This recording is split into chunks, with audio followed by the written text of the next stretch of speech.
মুর্শিদাবাদের একটা প্রত্যন্ত গ্রামে আমি আর ঋষি এত রাতে এসে হাজির হয়েছি। আসার কারণটা একটু অদ্ভুত। ভূত আছে কি নেই এই নিয়ে তর্ক বিতর্ক। সেখানকার একটা চায়ের দোকানে বসে আমরা দুজনে অপেক্ষা করছিলাম। আমি বললাম, কিরে ঋষি, এত রাত হয়ে গেল, গীতাদি তো এখনো এলো না। এদিকে তোর মুখার্জি বাবুরও কোনো পাত্তা নেই দেখছি। উনি আবার বাঘমুন্ডি পাহাড়ে পঞ্চমুন্ডির আসনে বসে চলে গেলেন না তো? দেখ পলাশ, সিদ্ধ পুরুষদের নিয়ে কোনোদিনও মজা করবি না, বুঝলি? আর ওটা পাকবুন্ডি নয়, উনি আমাবস্যা রাতে তারাপীঠের মহাশ্মশানে পঞ্চমুন্ডির আসনে বসে সব সাধনা করেছিলেন। উনি যখন বলেছেন তখন আমাদের নিতে ঠিকই আসবেন। তুই বরং একটা কাজ কর, গীতাদিকে একটা ফোন কর। কলেজের কমন রুমে বসে প্ল্যানচেট নিয়ে তর্ক করা আর আসলে প্ল্যানচেট করার মধ্যে তো তফাৎ আছে, তাই না? ও দেখ, ভয়ই আসবে না। আমি একবার চায়ে চুমুক দিয়ে ঋষিকে বললাম, হয়তো দেখ ট্রেন বা বাস হয়তো লেট হচ্ছে, সেই কারণে আসতে দেরি হচ্ছে। আর তুইও এমনিতেও জানিস গীতাদি মেয়ে হলে কি হবে, ওর সাহস ছেলেদের থেকে কিছু অংশে কম যায় না। পকেট থেকে ফোনটা বার করে গীতাদির নাম্বারটা ডায়াল করলাম। তারপর ফোনটা আমার কানে ধরলাম। 1 ঘন্টা আগে যা বলছিল এখনো ফোন সুইচ অফই বলছে। এইবার সত্যি চিন্তার ব্যাপার।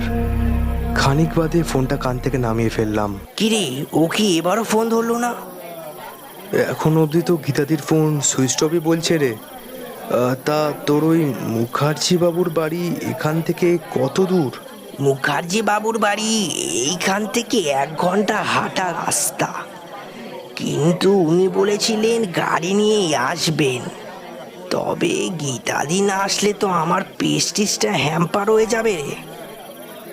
সত্যিই তো, এত দূর আমাদের আসা তো গীতাদির জন্যই। ওই যদি এবার না আসে। আমি আর ঋষি কলেজের বন্ধু, দুজনেই এক স্ট্রিমে এক কলেজেই পড়ি। কলকাতায় শ্যামবাজারের মোড়ে আমাদের কলেজ। আর গীতাদি আমাদের থেকে অনেকটাই সিনিয়র, কলেজের হত্যাকর্তা বললেও চলে। তুই যেসব আত্মা, প্রেতাত্মা, ভূতের কথা বলছিস, যতদিন না অবধি আমি নিজের চোখে দেখবো ততদিন বিশ্বাস করবো না রে ভাই। আমার বড় মামার একজন বন্ধু আছে, মুখার্জি বাবু। উনি প্রেত সিদ্ধ, বুঝলি তো? আরে, যার কাছে আমি হাত দেখাই উনি নাকি প্ল্যানচেট করতে জানেন। আমার তো এসব জিনিস গাঁজাখুরি বলেই মনে হয়। খানিক বাদে দেখলাম কমন রুমের দরজা দিয়ে গীতাদি ভেতরে ঢুকে এলো আর বলল, কিরে, তোরা কি নিয়ে এত আলোচনা করছিস? তেমন কিছু নয়, আসলে আমাদের মধ্যে তর্ক হচ্ছিল ভূত প্রেত অ্যাস্ট্রোলজি নিয়ে। এ কি রে ঋষি, তুই তো আগে কখনো বলিসনি যে তুই ভূত প্রেত অ্যাস্ট্রোলজার প্ল্যানচেট এইসবে বিশ্বাস করিস। গীতাদি, এইভাবে কিন্তু আমায় নিয়ে তোমরা মশকরা করছো, এইটা একদমই ঠিক হচ্ছে না, বলে দিলাম। তোমরা বিশ্বাস করো না ঠিক আছে, কিন্তু আমি বিশ্বাস করি বলে এইভাবে। আরে ঋষি, তুই আবার রাগ করলি নাকি? আমি যদিও তোকে এসব মজা করেই বলেছিলাম, যদিও এটা সত্যি, আমি এসবে বিশ্বাস করি না। না না, একদমই রাগ করিনি, কিন্তু তোমরা যখন একদমই বিশ্বাস করো না তখন প্ল্যানচেটের কথা ওনাকে বলে দেখি। সে ঠিক আছে বলবি, তবে মিডিয়াম আমিই হব, কারণ তোদের মুখার্জি বাবুর ভণ্ডামি আমাকেই ভাঙতে হবে তো নাকি? এর পরেই শুরু হলো দুজনের মধ্যে তুমুল তর্ক। আর দুজনের তর্কের মাঝে আমি। এর ফলস্বরূপই আমাদের প্ল্যান চেটের জন্য মুর্শিদাবাদে যাওয়া। চায়ের দাম মিটিয়ে আমরা চায়ের দোকান থেকে বাইরে বেরিয়ে এলাম। দোকান থেকে বেরিয়ে আমরা বড় রাস্তায় এসে দাঁড়ালাম, কিন্তু তাও দেখি মুখার্জি বাবুরও কোনো পাত্তা নেই। খানিকক্ষণ বাদে দেখলাম একটা গাড়ি আমাদের দিকে ছুটে আসছে। সেই পুরনো দিনের ভিন্টেজ গাড়িটা আমাদের দুজনের সামনে এসেই দাঁড়ালো। গাড়িটা আমাদের সামনে এসে দাঁড়াতেই দেখলাম গাড়ির ড্রাইভিং সিটে একজন মোটা গোছের ভদ্রলোক বসে আছেন। লোকটাকে দেখে কোনো মতে বোঝার সাধ্য নেই যে লোকটা এক ধরনের তান্ত্রিক। আমাদের সেখানে দাঁড়িয়ে থাকতে দেখে লোকটা দেখলাম চটজলদি গাড়ি থেকে নেমে পড়লেন। লোকটা গাড়ি থেকে নামতেই দেখলাম ঋষি চেঁচিয়ে উঠল, মুখার্জি বাবু, আপনি এদিকে চলে আসুন, আমরা এদিকে আছি। ভদ্রলোক দেখলাম খুবই কষ্টে আমাদের দিকে হেঁটে এলেন। এক কথায় যদি লোকটার চেহারার বর্ণনা দিতে হয় তবে লোকটাকে দেখতে অনেকটা গোপাল ভাঁড়ের মতো। লোকটার দেহ আন্দাজে লোকটার ভুঁড়িটা বেশ বড়। আমি কলকাতা থেকে আসছি, তাই একটু আর কি আসতে দেরি হয়ে গেল। তোমাদের তো আমি 3 জনকে আসতে বলেছিলাম। আসলে গীতাদির আসার কথা ছিল, কিন্তু ওর ফোন সুইচ অফ বলছে সেই বিকাল থেকে। ও আসবে কি না তার কোনো ঠিক নেই। আমি হিউম্যান সাইকোলজি বুঝি, উনি হয়তো দেখো গিয়ে ভয় পেয়েছেন। তা এই বুঝি সে যে মিডিয়াম হবে বলেছিল? না না, ও হচ্ছে গিয়ে পলাশ। আমরা কলকাতা থেকে এত দূর অবধি একসাথে এসেছি। আচ্ছা, বুঝতে পারলাম। তবে যে মিডিয়াম হবে সে আর আসবে না হয়তো, তোমরা গাড়িতে বসো। এই বলেই দেখলাম মুখার্জি বাবু নিজের গাড়ির দিকে হাঁটতে শুরু করলেন। অগত্যা আমরাও একে অপরের দিকে তাকিয়ে মুখার্জি বাবুকে অনুসরণ করলাম।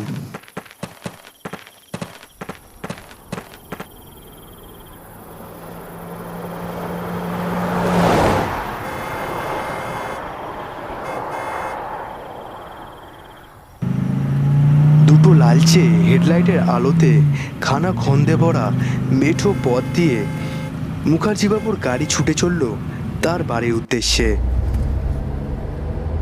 গাড়িতে ওঠার পর থেকে মুখার্জিবাবু একটাও তেমন কথা বলেননি। কথাটা প্রথম ঋষিকেশই শুরু করলো। আচ্ছা পলাশ, গীতাদি যে আসলো না, এইবার মিডিয়াম কি হবে বলতো? সত্যি বলতে ব্যাপারটা ভারী চিন্তার। গীতাদি যে ফোন তুলছে না, ফোনটাও সুইচ অফ বলছে, রাস্তায় আবার কোনো বিপদ হলো না তো? মিনিট 25 পরে মুখার্জিবাবুর বাড়ির সামনে এসে পৌঁছালাম আমরা। গাড়িতে বসে আমরা বাড়িটাকে ভালো মতো দেখলাম। একটা মাঠে ঠিক মাঝখানে দোতলা একটা বাড়ি একলা ভূতের মতো দাঁড়িয়ে রয়েছে মুখার্জিবাবুর এই পুরনো ধাঁচের বাড়িটা। কোনো রকম আলো বাড়ির ভেতর থেকে দেখা যাচ্ছে না। এই চত্বরে ইলেকট্রিসিটির খুবই প্রবলেম। একটা রাতেরই তো ব্যাপার, আশা করছি তোমাদের কোনো অসুবিধা হবে না। এরপর আমরা গাড়ি থেকে 3 জনেই নেমে পড়লাম। মুখার্জিবাবু রীতিমতো হন্তদন্ত হয়ে বাড়ির দিকে আগাতে শুরু করলেন। আমরাও একটা সরু রাস্তা দিয়ে মুখার্জিবাবুর পিছু পিছু চললাম। মুখার্জিবাবু পকেট থেকে একটা চাবি বার করে ঘরের দরজা খুললেন। পকেট থেকে একটা টর্চ বার করে যখন সামনের দিকে মুখার্জিবাবু ধরলেন, তখন ভেতরের দিকটা ভালো মতো আমাদের চোখে পড়ল। নিচে একটা আলমারি ছাড়া আসবাবপত্র তেমন কিছু নেই, আর ডান দিক দিয়ে একটা সিঁড়ি ওপর দিকে উঠে গেছে। সেই ডান দিকে সিঁড়ি ধরেই আমরা ওপরের ঘরের দিকে উঠতে শুরু করলাম। অনেক দিন পুরনো কাঠের সিঁড়ি, যতবারই পা দিচ্ছি মচমচ শব্দে মনে হচ্ছে এক্ষুনি ভেঙে পড়বে। আমাদের মুখার্জিবাবুর একটা ঘরে বসিয়ে মুখার্জিবাবু প্ল্যানচেটের বন্দোবস্ত করতে চলে গেলেন। আমরা সেখানে বসেই গল্প করছিলাম। খানিকক্ষণ বাদে দেখলাম মুখার্জিবাবুর হাতে একটা জ্বলন্ত মোমবাতি নিয়ে ঘরের ভেতর ঢুকে এলেন এবং এসে বললেন, ওইদিকে সব কিছু প্ল্যানচেটের গোছানো হয়ে গেছে, এবার তোমরা আমার সাথে চলো। বাড়ির একটা লম্বা বারান্দা দিয়ে আমরা 3 জনে হেঁটে চললাম। বাড়িটার ভেতরে অনেকগুলো ঘর রয়েছে, কিন্তু বাইরে থেকে দেখে মনে হয় না বাড়িটা এত বড় হবে। খানিকক্ষণ বাদে একটা মস্ত বড় হলঘরের সামনে এসে আমি দাঁড়ালাম। ড্রয়িং রুমের ভেতরে দেখলাম 4টে চেয়ার, একটা টেবিল রাখা রয়েছে। এছাড়াও একটা চিমনিও দূরে দেখা যাচ্ছে। এছাড়াও যতটা দেখলাম বাড়িটা অনেক কিছু অ্যান্টিক জিনিস দিয়ে সাজানো। মুখার্জিবাবু সেই মোমটা একটা টেবিলের ওপর রাখলেন। তারপর নিচে একটা চেয়ারের মধ্যে বসে আমাদেরও বসতে বললেন। আমরা দুজনেও পাশাপাশি দুটো চেয়ারে বসে পড়লাম। চেয়ারে বসার পর ভালো মতো আমাদের দিকে তাকালেন মুখার্জিবাবু। আমার মনে হলো উনি যেন আমাদের একটু জরিপ করে নিলেন। আমি আর ঋষি একে অপরের দিকে তাকালাম। তারপর গম্ভীর গলায় বললেন, একটা চেয়ার তোমাদের বন্ধুর জন্য বরাদ্দ করা ছিল। ভেবেছিলাম তোমাদের কথার হয়তো দাম আছে, তাই জন্যই আর কি রাজি হয়েছিলাম। চারজন না হলে তো আবার প্লেন জেটে বসা যাবে না। তাকে কথা বলতে না দিয়ে ঋষি বলে উঠল, আহা, প্লেন চিটে বসা গেল না তাতে কি হয়েছে? আপনার কাছে আমাদের অনেক কিছুই জানার আছে। আচ্ছা, পঞ্চমুণ্ডীর আসনে কি করে সব সাধনা করতে হয় তা আমাকে একটু বলবেন? তোমরা যে সাধনার কথা শুনতে চাইছো তা ভারী কঠিন সাধনা। অনেকেরই প্রাণ গেছে তাতে। প্রথমেই সংগ্রহ করে আনতে হয় কোনো লাশ। মুখার্জিবাবুর কথাটা শুনে যেন আমার গায়ে কাঁটা দিয়ে উঠল। ঋষির দিকে তাকালাম, দেখলাম সেও এক মনে গল্প শুনছে। তারপর আমাবস্যার রাতে সেই মৃতদেহের বুকের ওপর পঞ্চমুণ্ডীর আসন পেতে বসতে হয়। তারপর কালী বীজ মন্ত্র পাঠ করতে হয়। এখন কে এলো? এখন তো কারোর আসার কথা নয়। মুখার্জিবাবুর গল্পে একেবারে হারিয়ে গেছিলাম, তাই এতক্ষণ শুনতে পাইনি যে বাইরের দরজা কেউ আঘাত করছে। আচ্ছা মুখার্জি বাবু, আপনি বসুন, আমি দেখছি কে এলো এখন। এই বলে ঋষি বাইরে বেরিয়ে গেল। খানিকক্ষণ বাদে দেখলাম ঋষির সাথে একজন মহিলা ঘরের ভেতর ঢুকে আসছে। অন্ধকারে ঠিকঠাক না বুঝতে পারলেও আলোর কিছুটা কাছে আসতেই চিনতে পারলাম এ তো গীতাদি। কিন্তু এত দূর রাস্তা চিনে ও এলোই বা কি করে? আমি তো ভাবলাম তোরা বাস স্টপে আমার জন্য অপেক্ষা করবি রে, কিন্তু সেখানে নেমে দেখি তোরা কেউই নেই। আমি তো আবার ফিরেই যাচ্ছিলাম। তোকে এতবার ফোন করার পরও যখন তুই ধরলি না, আমরা তো ভাবলাম তুই আর আসবিই না হয়তো।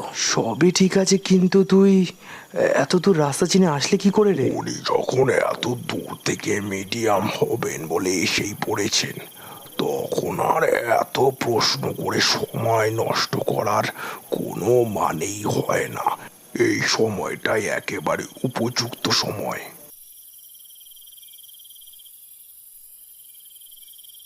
তুমি কি মিডিয়াম হওয়ার কথা বলেছিলে? কি নাম তোমার? হ্যাঁ, আমিই বলেছিলাম। আমার নাম হচ্ছে নীলাঞ্জনা। ব্যাপারটা তো ভারী অদ্ভুত। গীতাদি তো ডাক নামটা কোথাও ব্যবহার করে না। তুমি কি এটা জানো, প্ল্যান জেটে যদি কোনো বাজে আত্মা আসে তবে সে যাওয়ার সময় মিডিয়ামের ক্ষতি করে দিয়ে যায়। ক্ষতি তো মানুষ করে, আর কোনো আত্মা আমার কোনো ক্ষতি করতে পারবে না।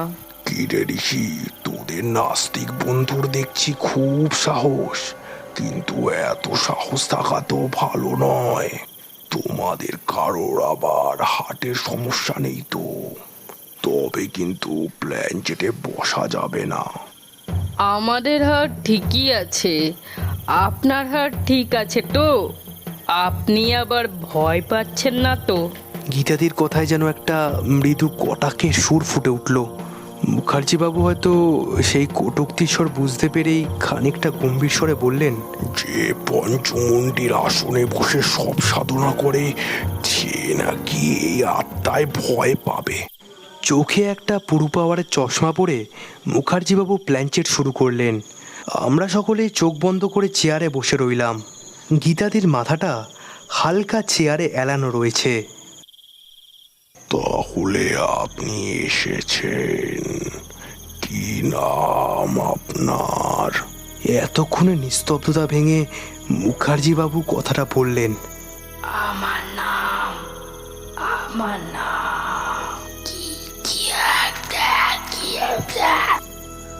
গীতাদির শেষের নামটা ঠিক আমি বুঝতে পারলাম না। এইবার বলুন তো আপনার বাড়ি কোথায় ছিল? আমার বাড়ি ছিল 82 নম্বর দাসপাড়া লেন, বেলগাছিয়া, কলকাতা। এইটা তো গীতাদির বাড়ির ঠিকানা, তবে ও কেন এই ঠিকানা বললো? ও আচ্ছা, এইবার বুঝলাম ও কেন নিজের ডাক নামটা বলেছিল। আসলে ও প্ল্যানচেটে বসে মুখার্জি বাবুকে ঠকাতে চাইছে। আচ্ছা, কি করে মৃত্যু হলো আপনার? আজ দুপুরে একটা গাড়ি এসে আমার চাপা দিল, কোমরটা একেবারে গড়িয়ে গেছে আমার। কিছু মনে পড়লো মুখার্জি বাবু? গীতাদির এই কথাটা বলার সাথে সাথে দেখলাম মুখার্জি বাবুর মুখের রং একেবারে পাল্টে গেল। তুমি এখানে কি করে এলে? ততক্ষণে হঠাৎ মোমবাতিটা নিভে গেছে। অন্ধকারে তাও বুঝলাম আমার সামনে ঋষি এসে দাঁড়িয়েছে। ঘরটা অন্ধকার রয়েছে একেবারে, কিন্তু দূর থেকে হালকা চাঁদের আলোয় গীতাদির মুখটা দেখতে পারছি আমি। ততক্ষণে দেখলাম গীতাদি মাথা তুলে বসেছে চেয়ারের ওপর। ওর গায়ের জামা কাপড় যেন রক্তে ভিজে উঠেছে, চোখগুলো যেন কালো কাপড়ে ঢাকা পড়ে গেছে। এই সব কি হচ্ছে রে পলাশ? আমি তো কিছুই বুঝতে পারছি না। সত্যি বলতে আমিও কিছু বুঝতে পারছি না রে। খানিকক্ষণ বাদে দেখলাম গীতাদি চেয়ার ছেড়ে উঠে দাঁড়িয়ে মুখার্জি বাবুর উদ্দেশ্যে বলল, কিছু মনে পড়লো কি তোর? তারা শঙ্কর মুখার্জি আজকে দুপুরে পার্ক সার্কাস ক্রসিং এ। তুমি বিশ্বাস করো, ওটা নেহাতি একটা দুর্ঘটনা ছিল। আমি ইচ্ছা করে একদমই।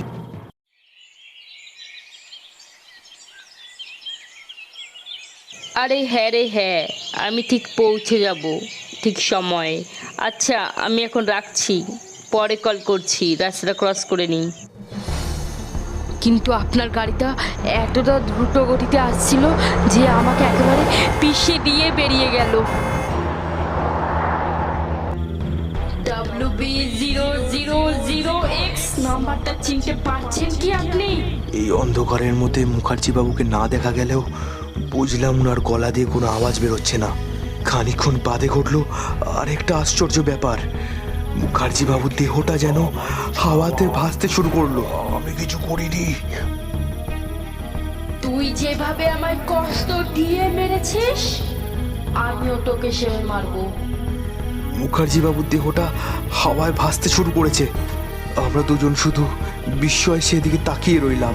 ওরে ঋষি, আমায় বাঁচা রে। তোদের এই প্রেত বন্ধু তো আমায় মেরে ফেলবে। যেই অদৃশ্য শক্তি এতক্ষণ মুখার্জি বাবুকে হাওয়ায় ভাসিয়ে রেখেছিল, কিছুক্ষণের মধ্যে মেঝেতে ছুঁড়ে ফেলে দিল। মুখার্জি বাবুর দেহটা মাটিতে এসে পড়তেই দেখলাম কপালটা সিমেন্টে বাড়ি খেয়ে একেবারে ফেটে গেছে। সেইখান দিয়ে মোটা রক্তের ধারা সিমেন্টের ওপরে বয়ে চলেছে। এইভাবে মুখার্জি বাবুকে মাটিতে পড়ে থাকতে দেখে আমি গীতাদির দিকে ভয়ে ভয়ে তাকালাম। দেখলাম গীতাদি একবার আমার দিকে তাকিয়ে ঘরের পেছনের দরজা দিয়ে বাইরের দিকে বেরিয়ে গেল।